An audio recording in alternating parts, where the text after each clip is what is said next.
नमस्कार विद्यार्थी मित्रांनो, आपल्या चॅनलवर तुमचं खूप खूप स्वागत आहे. आज मी इयत्ता 9वी विषय science part 1 unit test second हा पेपर एक्सप्लेन करणार आहे. तुम्हाला एकूण हा 20 गुणांचा पेपर असणार आहे. वेळ असणार आहे 1 तास. व्हिडिओमध्ये पुढे जाण्याआधी जर का तुम्ही व्हिडिओला लाईक केला नसेल तर व्हिडिओला लाईक करा, चॅनलला सबस्क्राईब करा, तुमच्या मित्रमैत्रिणींपर्यंत हा व्हिडिओ शेअर करा आणि व्हिडिओला हाईप करायला विसरू नका. अशा नवीन नवीन व्हिडिओ तुम्हाला मिळत असतील तर प्लीज सबस्क्राईब करायला विसरू नका. तर चला बघूया. पहिला प्रश्न दिलेला आहे ए. Choose the correct alternative and write it along with its allotted alphabet. एकूण 3 गुणांसाठी हा प्रश्न विचारलेला आहे. MCQ फॉर्म मध्ये आहे. तर या प्रश्नामध्ये तुम्हाला लक्षात ठेवायचं आहे की फक्त तुम्हाला या प्रश्नामध्ये पूर्ण वाक्यात उत्तर नाही लिहायचं आहे. कारण की तुम्हाला जर का बोर्डाच्या ह्याच्यामध्ये बघितला तर फक्त ऑप्शन लिहून त्याच्या समोरचं जे पण उत्तर असणार आहे ते तेवढंच लिहायचं आहे तुम्हाला. तर तुम्ही पूर्ण वाक्यात उत्तर लिहित बसू नका, टाइम तुमचा वेस्ट घालू नका. तर तुम्हाला इथे दिलेलं आहे तसं लिहा. पहिला प्रश्न विचारलेला आहे बघा. Dot dot is used in the production of producer gas. Option A दिलेला आहे कोल, ऑप्शन बी दिलेला आहे कोक, ऑप्शन सी दिलेला आहे चारकोल, ऑप्शन डी दिलेला आहे पीठ. तर याच्यामध्ये योग्य ऑप्शन कोणता आहे ते तुम्हाला निवडून इथे लिहायचं आहे. इथे तुम्हाला सगळे कोलचे प्रकार दिलेले आहेत, त्याच्यामध्ये तुम्हाला योग्य ऑप्शन हुडकायचा आणि इथे लिहायचं आहे. दुसरा प्रश्न दिलेला आहे बघा. Sound waves with frequency greater than dot dot are called ultrasound. तुमच्या जे पण चॅप्टरमध्ये असणार आहे की अल्ट्रासाऊंड, इन्फ्रासाऊंड ते फ्रिक्वेन्सी दिलेली आहे ते पाठ करून ठेवा. त्याच्या आधारे तुम्हाला इथे प्रश्न विचारलेला आहे MCQ वर बघा. पहिला ऑप्शन ए दिलेला आहे 20 किलो हर्ट्ज दिलेला आहे, बी दिलेला आहे 20 हर्ट्ज, सी दिलेला आहे 200 किलो हर्ट्ज आणि डी दिलेला आहे 20,000 किलो हर्ट्ज. तर याच्यामध्ये तुम्हाला योग्य उत्तर कोणतं आहे ते लिहायचं आहे ऑप्शन. पुढचा प्रश्न तिसरा बघा. Mirror used by dental surgeon is dot dot. इथे तुम्हाला ऑप्शन ए दिलेला आहे कॉन्केव, ऑप्शन बी दिलेला आहे प्लेन, ऑप्शन सी दिलेला आहे कॉन्व्हेक्स, ऑप्शन डी दिलेला आहे कॉन्व्हेक्स अँड कॉन्केव बोथ. म्हणजे इथे तुम्हाला ऑप्शन कोणतं करेक्ट आहे ते लिहायचं आहे. आणि मिरर म्हणजे ते डेंटल सर्जन तुमच्या दाताचा दवाखाना असतो तिथे कोणता मिरर वापरतात ते इथे विचारलेलं आहे. याचं उत्तर कोणतं येणार आहे, कॉन्व्हेक्स येणार आहे का कॉन्केव येणार आहे हे तुम्हाला लिहायचं आहे व्यवस्थित. पुढील प्रश्न आपण बी पाहूया. त्यामधील प्रश्न पहिल्यातला B. State whether the following statements are true or false. एकूण 2 गुणांसाठी हा प्रश्न विचारलेला आहे. पहिला प्रश्न दिलेला आहे बघा. त्यामधील a concave mirror is a converging mirror. हे उत्तर ट्रू आहे की फॉल्स इथे तुम्हाला सांगायचं आहे. कॉन्केव मिरर काय असतात, कन्व्हर्जिंग असतात की डायव्हर्जिंग असतात, डायव्हर्जिंग असतात. मग हे उत्तर काय येणार, याचं फॉल्स येणार. दुसरं दिलेलं बघा. 1 layer of graphite is called graphene. याचं उत्तर काय येणार आहे, ट्रू येणार आहे की फॉल्स येणार आहे ते तुम्हाला लिहायचं आहे. याचं उत्तर काय येणार आहे, ट्रू. पुढील प्रश्न दुसरा पाहण्याआधी जर का तुम्ही व्हिडिओला लाईक केला नसेल तर व्हिडिओला लाईक करा, चॅनलला सबस्क्राईब करा, तुमच्या मित्रमैत्रिणींपर्यंत हा व्हिडिओ शेअर करा आणि व्हिडिओला हाईप करायला विसरू नका. तर चला पुढचा प्रश्न दुसरा ए पाहूया. Write scientific reasons any two. कोणतेही 2 तुम्हाला इथे अटेम्प्ट करायचं आहे. एकूण 4 गुणांसाठी हा प्रश्न विचारलेला आहे. प्रत्येक प्रश्नाच्या उत्तरासाठी 2 गुण मिळणार आहेत. तर तुम्हाला प्रत्येक प्रश्नाच्या उत्तरामध्ये किमान 4 मुद्दे ऍड करावेच लागतील तरच तुम्हाला पैकीच्या पैकी गुण मिळतील. तर इथे तुम्हाला 3 दिलेले आहे, त्यापैकी कोणताही 2 तुम्हाला अटेम्प्ट करायचे. पहिला दिलेला आहे बघा. Biogas is an eco friendly fuel. हे इको फ्रेंडली का आहे, याचे तुम्हाला फायदे तोटे सगळे याच्यामध्ये एक्सप्लेन करायचं आहे. 4 मुद्द्यांमध्ये तुमचं सगळं उत्तर आलं पाहिजे. पुढील प्रश्न पाहूया आपण. त्यामधील दुसरा प्रश्न दिलेला आहे बघा. सायंटिफिक रिझन मधील why are the convex mirrors fitted on the outside of cars. कारमध्ये आपण बघितलं तर कॉन्व्हेक्स लेन्स यूज करतात. ते का यूज करतात याचं इथे तुम्हाला रिझन विचारलेला आहे. सायंटिफिक रिझन मध्ये त्याचं सगळं तुम्हाला स्पष्ट करायचं आहे 4 मुद्द्यांमध्ये, तरच तुम्हाला इथे पैकीच्या पैकी गुण मिळतील. तिसरा प्रश्न दिलेला बघा. We can not hear the echo produced in a classroom. इकोचं साऊंड तुम्हाला माहितीच आहे की डबल तिबल असा ऐकू येते. तो साऊंड म्हणजे इकोचा साऊंड असतो. मग ते क्लासरूममध्ये का ऐकू येत नाही तिचं इथे तुम्हाला कारण लिहायचं आहे. हाईटचं कारण असणार आहे, ते काय काय कारण असणार आहे ते तुम्हाला 4 मुद्द्यांमध्ये मांडायचं आहे. पुढील प्रश्न पाहूया आपण. बी क्वेश्चन 2 मधलं बी दिलेलं आहे बघा. Answer the following question any one. कोणताही एक तुम्हाला अटेम्प्ट करायचा आहे. 2 पैकी इथे तुम्हाला 2 प्रश्न दिलेले आहेत, त्यापैकी कोणताही एक तुम्हाला अटेम्प्ट करायचा आहे. पहिला प्रश्न दिलेला आहे बघा.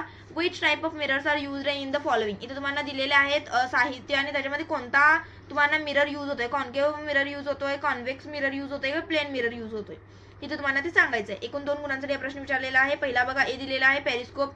पेरिस्कोप मध्ये कोणता वापरतात, कॉन्केव्ह वापरतात, कॉन्व्हेक्स वापरतात की प्लेन, हे तुम्हाला इथे लिहायचं आहे. बी दिलेला आहे फ्लड लाईट्स. फ्लड लाईट्स मध्ये कोणता यूज होते ते इथे लिहायचं आहे. सी दिलेला आहे शेविंग मिरर्स. शेविंग मिरर्स मध्ये कोणता हे टाईप यूज होते ते इथे लिहायचं आहे. आणि डी दिलेला आहे स्ट्रीट लाईट. स्ट्रीट लाईट जे पण रोडवरचे खांबावर लाईट असतात ते त्यांच्यामध्ये कोणता मिरर यूज होतो हे तुम्हाला लिहायचं आहे. इथं 4 दिलेले आहे, चारीच्या चारींचे उत्तर तुम्हाला लिहायचे आहेत. पुढील प्रश्न आपण पाहूया. दुसरा दिलेला आहे बघा, त्यामधील distinguish between diamond and graphite. Diamond आणि ग्रेफाइट यांच्यामधील तुम्हाला फरक स्पष्ट करायचे आहेत. याच्यामध्ये 4 मुद्दे आलेच पाहिजे तरच तुम्हाला पैकीच्या पैकी गुण मिळतील. इथं 2 गुणांसाठी हा प्रश्न विचारलेला आहे. 4 मुद्दे यायलाच पाहिजेत. प्रत्येक मुद्द्यांसाठी तुम्हाला इथं हाफ मार्क्स मिळणार आहे. तर चारीच्या चारी मुद्दे तुम्हाला इथं मांडायचे आहेत. डायमंड आणि ग्रेफाइट हे कोलचेच प्रकार आहेत, ॲलोट्रॉप्सचे. मग याच्या आधारे तुम्हाला इथं लिहायचं आहेत. याची प्रॉपर्टीज लिहायचे आहेत. फिजिकल आणि केमिकल बोथ प्रॉपर्टीज इथं तुम्ही मांडू शकता. मेल्टिंग पॉईंट, बॉइलिंग पॉईंट याची तुम्हाला प्रॉपर्टी मांडू शकता. पुढील प्रश्न पाहूया आपण. तिसरा बघा, आन्सर द फॉलोइंग क्वेश्चन्स दिलेले आहे. एनी 2 कोणतेही 2 तुम्हाला अटेम्प्ट करायचा आहे. एकूण 6 गुणांसाठी हा प्रश्न विचारलेला आहे. प्रत्येक प्रश्नाच्या उत्तराला तुम्हाला 3 गुण मिळणार आहेत. एकूण 6 गुणांचा हा प्रश्न विचारलेला आहे. पहिला दिलेला आहे बघा, त्यामधील पहिल्यातला ए दिलेला आहे. What is eco. इको काय आहे, इकोची डेफिनेशन इथं लिहायला पाहिजे. आणि सायन्समध्ये तुम्ही तुमच्या मनाची डेफिनेशन लिहू शकत नाही. तुम्हाला जे पण तुमच्या पुस्तकामध्ये गाईडमध्ये दिलेले असते ते प्रॉपर डेफिनेशन इथं यायलाच पाहिजे, तरच तुम्हाला इथं पैकीच्या पैकी गुण मिळतील. नसलं तर तुम्हाला मिळत नाही. बी दिलेला आहे. At 22 degree Celsius the velocity of sound in air is ... metre per second. इथं तुम्हाला किती असणार आहे ते इथं लिहायचं आहे. खूप सोपा प्रश्न विचारलेले आहेत. सी दिलेला आहे बघा, त्यामधील our brain retains a sound for ... seconds. किती सेकंदासाठी आपला ब्रेन रिटेन करतो साऊंड, ते इथं ते तुम्हाला इथं लिहायचं आहे. इथं 3 प्रश्न विचारलेले आहेत. 3चे पण उत्तर तुम्हाला लिहायचे. पुढील प्रश्न पाहूया आपण. पुढील प्रश्न त्यामधील दुसरा दिलेला आहे बघा, write 3 sign conventions are used for reflection from a spherical mirror. इथं तुम्हाला 3 साइन कन्व्हेन्शन लिहायचे आहे. तुमच्या पुस्तकातील लिहा किंवा तुम्ही पाठ केलेलं कोणतं पण इथं तुम्ही लिहू शकता. 3 लिहायचे आहेत बघा, त्या हिशोबाने तुम्ही इथं लिहायचं आहे.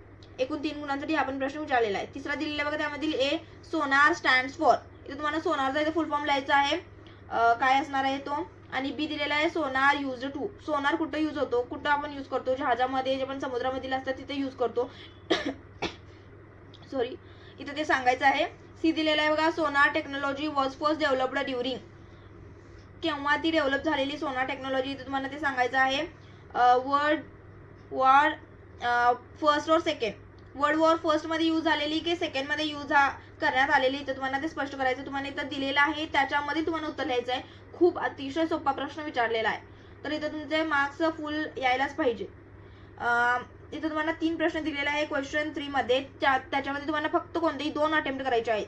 मग आणि ते विचारले की ते 6 मार्काला विचारलेले आहेत. प्रत्येक प्रश्नाच्या उत्तराला तुम्हाला 3 मार्क्स असणार आहेत. त्या हिशोबाने तुम्हाला इथं लिहायचं आहे.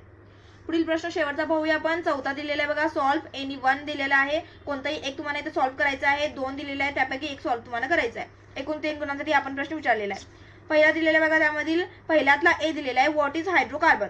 हायड्रोकार्बनचे इथं डेफिनेशन तुम्हाला लिहायचं आहे की compounds which contains carbon and hydrogen both. मग इथं तुम्हाला त्याची डेफिनेशन सिम्पली लिहायची आहे. बी दिलेला आहे राईट मोलेक्युलर फॉर्म्युला. हायड्रोकार्बनचा मोलेक्युलर फॉर्म्युला काय असतो ते तुम्हाला लिहायचं आहे इथं. CH4 तिची फॅमिली असं तुम्हाला माहितीच आहे, ते लिहायचं इथं.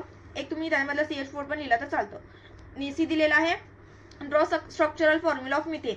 मिथेनचा स्ट्रक्चरल फॉर्म्युला काढायचा तुम्हाला. CH4 त्याचा मोलेक्युलर फॉर्म्युला आहे. मोलेक्युलर फॉर्म्युलावरून तुम्हाला स्ट्रक्चरल फॉर्म्युला काढायचा आहे. खूप अतिशय सोपा प्रश्न तुम्हाला दिलेला आहे. एकूण 3 गुणांसाठी हा प्रश्न विचारलेला आहे. तुम्हाला याच्यामध्ये A-B-C बोथला म्हणजे तिन्हीला पण आहे की नाही 1 गुण मिळणार आहे. मग त्यामधील दुसरा प्रश्न दिलेला आहे बघा, write rules the images produced by spherical mirrors by drawing ray diagram. Ray diagram जे तुम्हाला इथं विचारलेलं आहे त्याच्या आधारे इथं तुम्हाला काय विचारलेलं आहे बघा, रूल्स इमेजेस प्रोड्यूस करताना स्पेरिकल मिरर्स ड्रॉइंग करताना तुम्हाला जे पण रूल्स फॉलो करायचे आहेत ते रूल्स इथं तुम्हाला लिहायचे आहेत. किती रूल्स असणार आहेत, 3 रूल्स आहेत. ते कोणते आहेत ते तुम्हाला इथं लिहायचं आहे. एकूण 3 गुणांसाठी हा प्रश्न विचारलेला आहे. प्रश्न 4मध्ये तुम्हाला कोणताही एक अटेम्प्ट करायचा आहे. 2 दिलेले आहेत, त्यापैकी कोणताही एक अटेम्प्ट करा. एकूण 3 गुणांसाठी हा प्रश्न विचारलेला आहे. व्हिडिओ शेवटपर्यंत पाहण्यासाठी धन्यवाद. जर का तुम्ही व्हिडिओला लाईक केला नसेल तर व्हिडिओला लाईक करा, चॅनलला सबस्क्राईब करा, तुमच्या मित्रमैत्रिणींपर्यंत हा व्हिडिओ शेअर करा आणि व्हिडिओला हाईप करायला विसरू नका. धन्यवाद.